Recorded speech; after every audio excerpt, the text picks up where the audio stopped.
A polícia já prendeu os bandidos que foram detidos agora há pouco. E o paletó deve ter cenas aí que ninguém tem. Se quiser colocar aí, pode colocar essas cenas da abordagem da polícia em cima desses marginais. Pode deixar na tela grande aqui do lado. E eu continuo o papo com o Olímpio, o major deputado Olímpio, que está mais uma vez afirmando que não acha. Pode deixar a imagem na tela grande aqui dos bandidos que foram presos aí. E deixa a gente dividido. O major deputado Olímpio está dizendo mais uma vez que não acredita que o menino, o Marcelinho, tenha matado a família, depois se matado, apesar desse laudo de 316 páginas. E tem mais, ele acha que o menino foi vítima, que mataram o menino também para encobrir o caso. Eu repito, o senhor representa a comunidade aí, o senhor representa a comunidade militar, principalmente, não é? E é evidente que foram militares que morreram aí, né? Foi uma família de militares, né? E há aquela entrevista controvertida do coronel que chegou e disse que a cabo havia afirmado que havia sido convidada para participar de roubos a caixas eletrônicos ou coisas que tais, que ela não quis e denunciou. E que esse poderia ter sido um dos motivos pelo qual ela pode ter sido morta.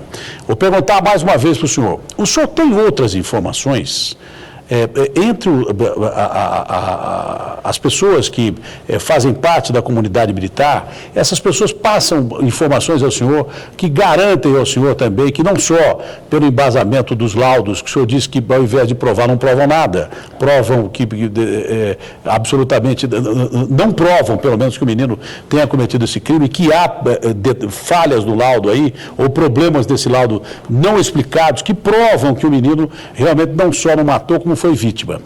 O senhor, além disso, recebe informações da comunidade de que realmente policiais bandidos e corruptos tenham matado a família inteira e depois matado o menino?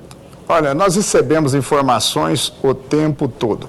Algumas que podem ser verossímeis, outras não. Mas, só repetindo, quando procurei a Corregedoria da Polícia Militar com informações mais do que consistentes, que mostram que o Coronel Dimas não é um louco, que é um ótimo profissional e que não estava sonhando quando disse ao Agostinho Teixeira. Quando o senhor procurou a Corregedoria, o senhor confirmou aquilo que o Coronel Dimas disse inicialmente ao Agostinho. Ela tinha denunciado policiais corruptos e poderia ser ameaçado, ou está sendo ameaçado ou coisa parecida. Por isso que os policiais... É a mãe do Marcelinho. A comunidade policial não aceita que não se faça uma investigação tão criteriosa e tão minuciosa em relação à possibilidade mínima da Atênea, que eu não acho que é uma possibilidade mínima, para mim ela é absoluta, mas que seja uma possibilidade mínima. Eu repito, essa criança inocente, né, olha só o tamanho do que pode ter sido arquitetado, tentou-se evidenciar o crime perfeito, montamos um cenário e ainda vamos achar o autor e vítima. R$350 que estavam na mochila desse menino. Da onde saiu esse dinheiro? Da conta do pai, da conta da mãe? Esse menino também fazia um bico. Como é que é? R$350 para uma família pobre que o pai trabalhava no bico feito um louco. R$350 foram colocados ali para evidenciar que ele ia fugir. R$47 no bolsinho do moletom e o cartão de crédito da vovó. Olha, é porque ele queria fugir. E pegou o revólver 32 do vovô descarregado, para quem tinha uma pistola .40 na mão, para quem tinha a outra do pai, que no dia a polícia não achou, fomos todo mundo embora. E depois, quando começa a se perguntar para a imprensa, cadê? A imprensa começou a perguntar, cadê as armas dele? Opa, vamos voltar na casa. Quando nós pegamos aqui nos laudos, vamos fazer o teste de ruído. Aí nós chegamos, olha, mas dá para ouvir perfeitamente, mas pode se confundir com o barulho de moto, com o rojão, pode se confundir.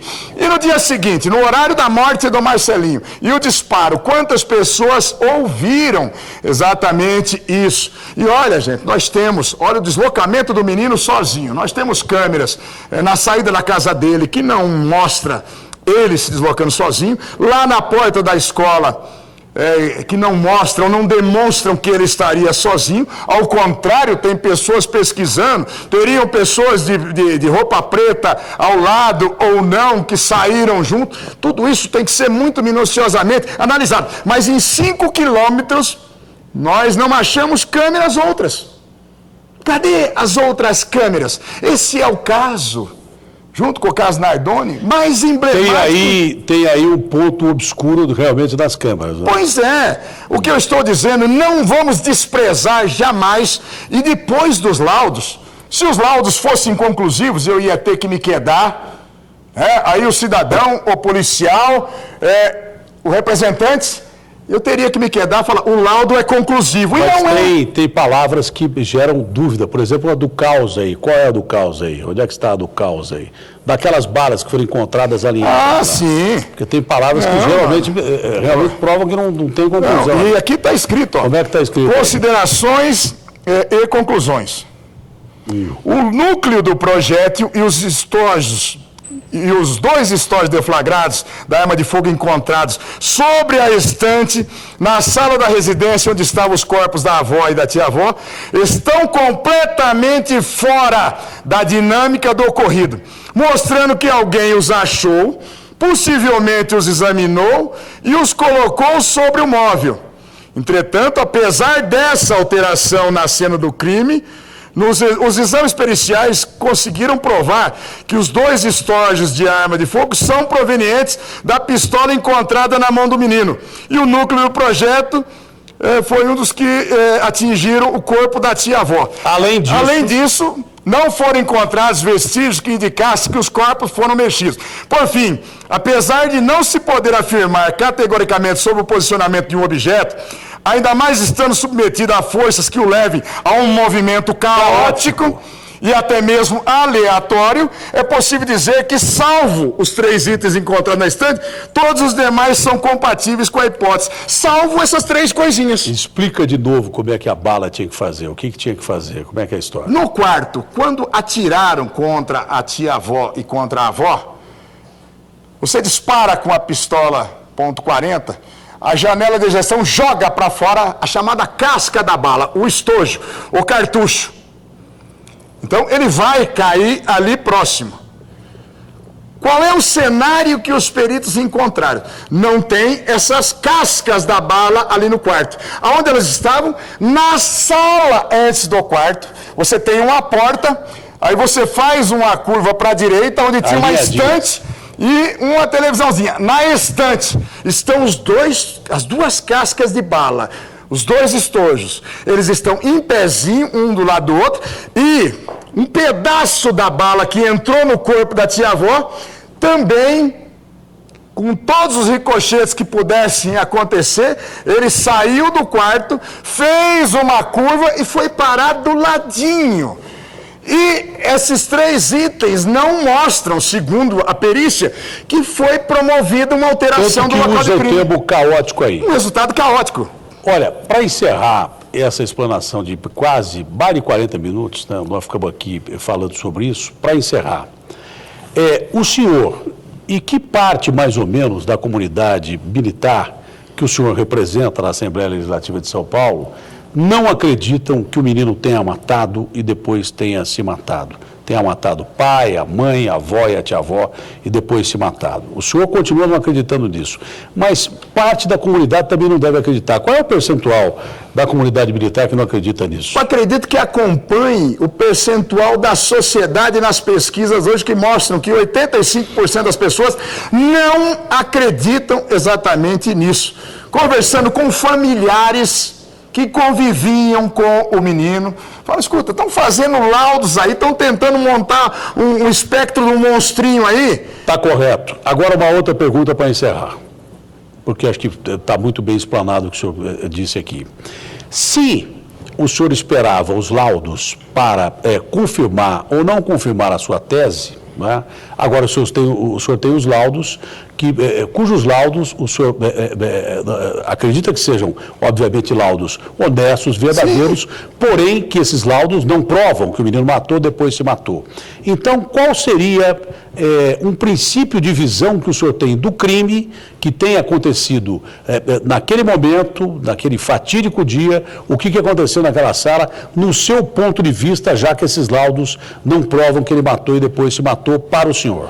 É difícil estabelecer essa dinâmica, essa sequência do crime, principalmente por os laudos serem inconclusos. Não precisa ser nem a dinâmica, mas o que o senhor acha que pode ter acontecido? Policiais, ex-policiais ou policiais que enveredaram pelo crime, não acreditam no marginal comum, com o sentimento de vingança. Talvez pessoas que tinham conhecimento e acesso com a família. Muito possivelmente esse menino foi deslocado, poderia estar coagido, mas poderia estar indo para essa situação na direção da escola e depois retornando para casa, retornando para a morte. Mas tudo isso precisa ser esclarecido cada vez mais. E agora existem laudos que ainda estão por vir. Quando nós chegamos também, só por último, em relação à hora estimada das mortes, para o sargento Marcelo, para a avó e para a tia-avó, é estimado um lapso temporal de 24 a 36 horas após o início da necrópsia. Para a Cabo Andréia, é estimado de 8 a 36 horas. Então nós já temos uma diferença e existe aí interrogações sobre os momentos da morte dele e dela, que teriam uma variação, um lapso de tempo muito maior. Mas, quando nós vamos... Não caberia nem o fato do moleque ter ido para a escola e depois voltado e se matado. Mas o tempo estimado das mortes no próprio laudo cadavérico, para os três, é de 24 a 36. Para Cabo Andréia, de 8 a 36, fica um universo muito maior. Ela pode ter sido morta em outro lugar, o senhor acha? Não, em tempo muito diferente do tempo da morte do sargento Marcelo. Entendi. Major, deputado, eu tenho certeza, Olímpio, que isso vai provocar um rebu desgraçado, que as pessoas vão correr atrás e vão tentar... Pois é, mas é a opinião do major deputado Olímpio, ele continua da mesma forma que ele chegou aqui no primeiro dia, ele disse, eu não acredito que o menino matou, depois se matou, agora com os laudos na mão, ele diz que há muitas dúvidas no laudo que não provam absolutamente que o menino matou e depois tenha se matado. É a opinião dele, ele é um policial extremamente respeitado, é um parlamentar extremamente respeitado, foi comandante, durante muito tempo comandante militar, é um perito em armas, e aí a discussão é arma também, é um perito em mecânica de crime, porque durante muito tempo foi comandante, sabe como é que a polícia age, sabe o que tem de bom e o que tem de errado na polícia também, então é uma opinião que nós temos que ouvir e respeitar, não é verdade? Se de repente está certo ou errado, quem está investigando que prove se está certo ou errado. Tanto que se pediu mais 30 dias para prosseguir as investigações. Então, não é próprio, se chamou a família para se dizer, olha, os laudos evidenciam o fato. Ao contrário, tem muito mais interrogações do que verdade. Verdade absoluta, só que a mesma arma matou as 5 pessoas. Não respondeu muito para o senhor. Nada. Tá bom, Major. Um abraço.